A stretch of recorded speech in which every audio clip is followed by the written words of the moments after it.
stop trying to be loved and start becoming the man worth loving. You ever notice how the men who seem to attract love the most aren't the ones trying the hardest? They're not the ones texting constantly or buying rounds at the bar or performing some carefully rehearsed version of themselves.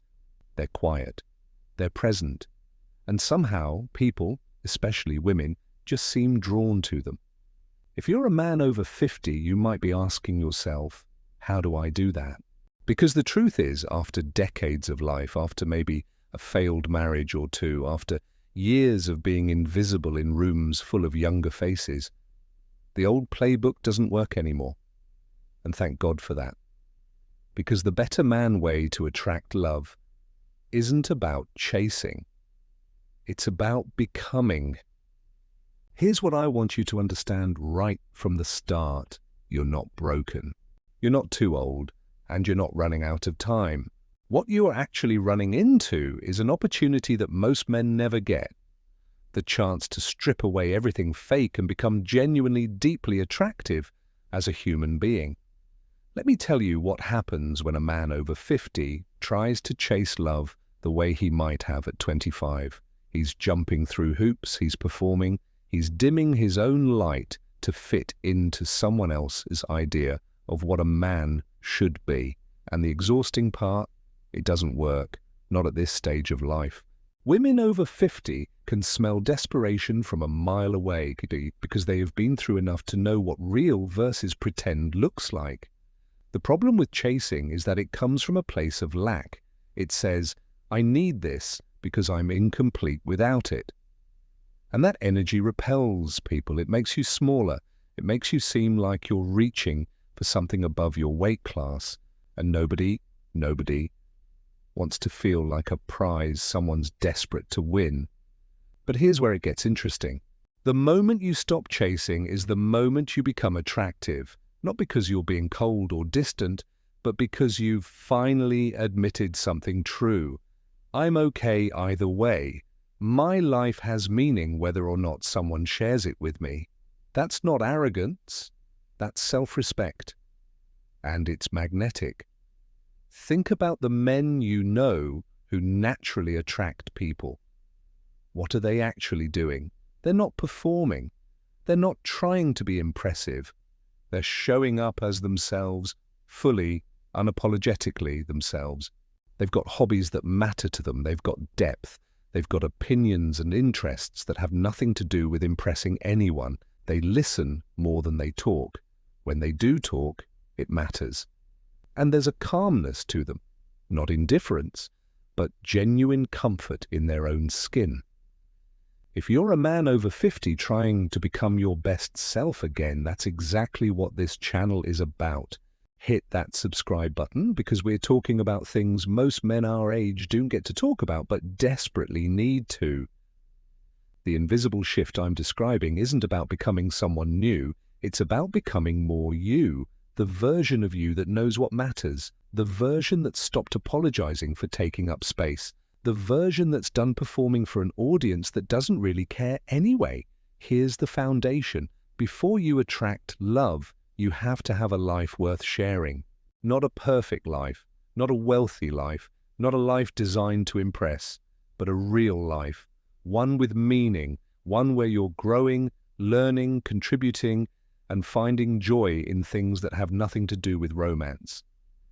Maybe it's finally taking that pottery class you've thought about for years. Maybe it's getting back into shape, not because you're trying to look good for someone, but because you respect your body enough to treat it well. Maybe it's diving deep into a subject you're passionate about, whether that's woodworking, history, cooking, or rebuilding a car.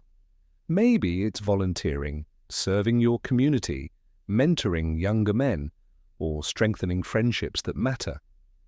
When you build this life, when you genuinely invest in your world, something remarkable happens. You become interesting. You develop depth. You carry yourself differently because you're not waiting for someone else to validate your existence. You're already validating it yourself every single day through the choices you make and the person you're becoming. And here's the beautiful part. The right person notices. Not because you're trying to get her attention, but because you're living in a way that naturally commands it. Let's talk about real confidence, the kind that actually attracts people. It's not about being loud or bragging or dominating a conversation. It's not about flexing or performing. Real confidence at 50 plus is quiet. It's knowing your worth without needing to announce it.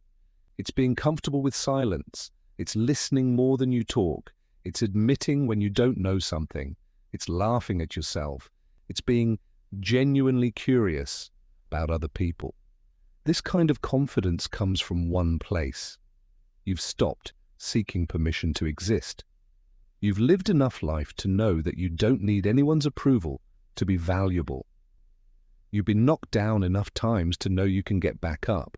You've learned enough about yourself to know what you actually want versus what you thought you were supposed to want.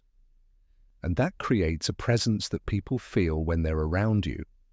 A steadiness, a realness, a calm that's genuinely rare. Women are drawn to this, not because it's a trick or a tactic, but because it represents something deeply attractive.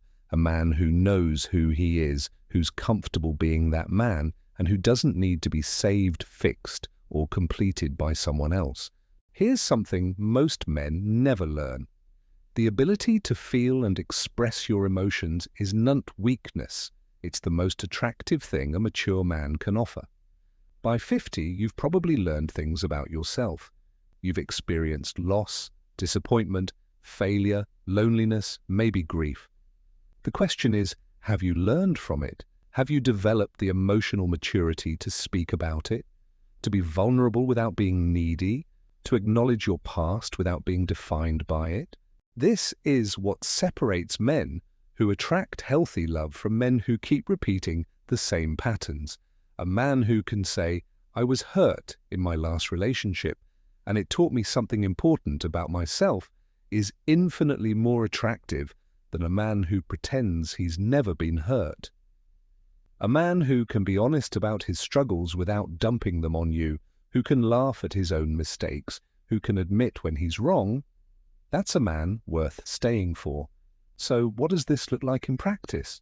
You're out in the world, living your life, pursuing your interests, being fully present with the people around you. You meet someone, there's interest, but you're not desperate. You're not trying to lock her down or convince her you're worth her time. You're simply open to seeing if there's genuine connection. You listen more than you talk. You ask real questions. You remember things she tells you. You're kind without being overeager. You make plans you actually keep. You're honest about what you want and what you're not looking for. You're patient. And somewhere in that authenticity, real love becomes possible. Not because you chased it, but because you built yourself into the kind of man someone actually wants to choose. The best years of your life aren't behind you. They're happening right now. In the slow, deliberate work of becoming the man you're meant to be. And when you do that work with integrity, with genuine interest in growing, with respect for yourself and others, love doesn't feel like something you have to chase anymore. It feels like something you naturally attract. Because you've become the kind of man worth attracting. Man is over 50 years old. You've got this. Stay real. Stay growing. We'll see you in the next one.